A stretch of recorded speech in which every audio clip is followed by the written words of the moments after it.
করব আমরা ফোনটা কত ডিউরেবল ফোন, কত হার্ডি ফোন। তো কীভাবে টেস্ট করব, এই ফোনটা আমরা এখানে রাখবো, রাখার পরে ফোনটার উপর দিয়ে আমরা বাইক নিয়ে যাব। সো চলো আমরা দেখি ফোনটা কি হয় বাইক যাওয়ার পরে। দাদা আপনি রেডি?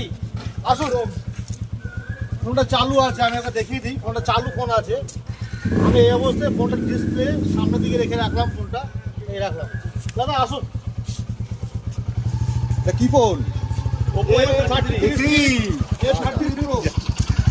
আসুন দেখা যাক ফোনটা কি অবস্থায় আছে।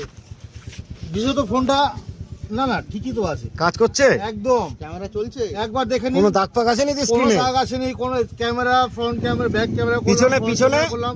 এবার দেখি ব্যাক সাইডটা নষ্ট হয়ে যাওয়া উচিত। হ্যাঁ, ওটা দেখো। গ্লাস বডি আছে। এ বাবা, এতে একদম ফ্রেশ। এটা গ্লাস বডি, তবু ফোনটা অক্ষত অবস্থায় আছে। তো champion phone Oppo F33 Pro।